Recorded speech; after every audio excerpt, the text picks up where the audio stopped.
Bonjour à toutes et à tous, nouvelle vidéo avec votre tasse de thé préférée. Juste à côté, on va parler, nouvel épisode de la série microbiologie où on apprend avec un dessin fait par mes petites mains pour retenir les micro-organismes. C'est parti pour Legionella pneumophilia. Je vous présente le tableau des légionnaires en pneumatique pour Legionella pneumophilia. Donc c'est une bactérie à gramme négatif. C'est pour ça que c'est schématisé avec un bateau qui est en violet aérobie strict. Ce bateau a inévitablement besoin de vent, comme vous pouvez le constater. C'est une bactérie qui se colore mal. Donc dans les échantillons, ça apparaît en tout cas comme un bâtonnet, d'où le bateau long. L'espèce type, c'est la Legionella pneumophilia, qui est responsable dans 90% des cas de légionellose, du sérogroupe numéro 1. C'est pour ça qu'il y a sur la gauche du dessin, sur la berge, un drapeau, puisqu'on plante le premier drapeau, donc c'est le sérogroupe 1, qui est responsable de la majorité des cas, donc 85%. La contamination se fait majoritairement par de l'eau. C'est un contexte hydrotellurique avec de l'eau douce plutôt, d'où un lac dessiné. Donc ça peut être un lac, une rivière, de l'eau stagnante. Donc pour vous le rappeler, c'est un bateau Gramneg violet sur lequel il y a un tonneau d'eau qui est dessiné et il y a aussi un petit trou vers l'avant de la coque où il y a de l'eau qui s'échappe pour la robinetterie et un lac pour rappeler encore une fois que c'est de l'eau douce. Le délai d'incubation, en tout cas pour la légionellose, c'est entre 2 et 10 jours, d'où le nom du bateau, de ces fameux légionnaires, Ten2.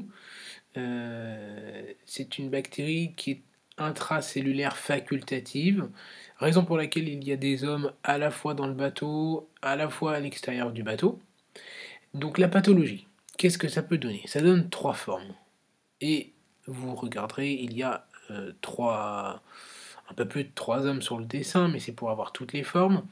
Donc c'est une pathologie qui se propage entre les individus. C'est pour ça qu'il y en a plusieurs, mais c'est une pathologie qui dépend aussi du terrain, raison pour laquelle il y a plusieurs hommes, et il y a surtout un homme qui est plus fragile avec une canne, donc attention aux immunodéprimés et aux vieilles personnes.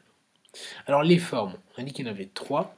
La fameuse légionellose, c'est celui qui est sur le bateau, pour vous rappeler que vraiment c'est celle qui nous intéresse. Donc cet homme tousse. Il a de la diarrhée, il peut avoir une confusion, céphalée, avec au niveau biologique une atteinte de la fonction hépatique, comme vous pouvez le voir, le rocher en forme de foie, et les pneumatiques sont en forme de rein, donc pour l'atteinte hépatique et rénale.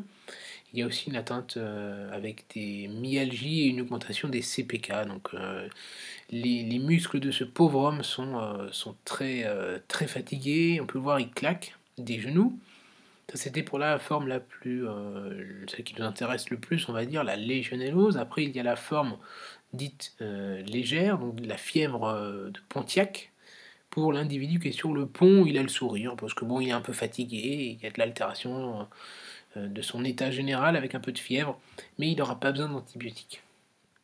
Et chez l'immunodéprimé, il y a une atteinte aussi cardiaque et neurologique qui peut être plus sévère, raison pour laquelle le béret est orange avec un dessin de cœur sur la poitrine. Par rapport au diagnostic, donc ce sera une radiographie avec une atteinte pulmonaire, et il y a aussi l'antigénurie qui est intéressante, raison pour laquelle vous avez derrière le bateau, sur la coque, un liquide jaune qui sort pour l'antigénurie. Alors, quels antibiotiques donner? Alors, les antibiotiques efficaces, la sensibilité, c'est pour les macrolides, donc macrolide, cro pour l'anglais de corbeau, raison pour laquelle il y a un corbeau en vert à gauche de l'image sur la plage. Il y a aussi les fluoroquinolones, donc une fleur kin pour queen, c'est pour ça qu'il y a une fleur avec une couronne au-dessus d'elle, qui d'ailleurs est jaune fluo, hein, comme ça vous ne manquerez pas de vous rappeler fluoroquinolone. Et enfin, un autre qui est rarement cité mais qui est tout aussi efficace, la rifampicine, donc le fusil RIF, c'est une marque de fusil. Donc les trois antibiotiques, le corbeau pour macrolide, les fluoroquinolones pour la petite fleur avec la couronne pour les fluoroquinolones et le fusil de RIF pour rifampicine. Par rapport aux résistances, il faudra surtout avoir en tête le stylo qui est cassé en deux. Donc stylo en anglais se dit pen, comme les pénicillines de base, c'est-à-dire donc l'amoxicilline et des céphalosporines. Une dernière chose avant de terminer cette vidéo, c'est une maladie à déclaration obligatoire. Et comme vous pouvez voir, le petit bonhomme qui est sur le rocher en forme de foie est en train de crier dans son mégaphone pour la déclaration obligatoire. On arrive à la fin de la vidéo. Merci à vous de l'avoir regardé. Ne manquez pas de vous abonner, de cliquer sur la cloche des notifications pour ne pas rater les prochaines vidéos, de lâcher un pouce bleu, de cyanoser comme une légionelle que vous aurez bien traité avec les bons antibiotiques. Partagez à vos différents amis. Prenez soin de vous et de vos patients.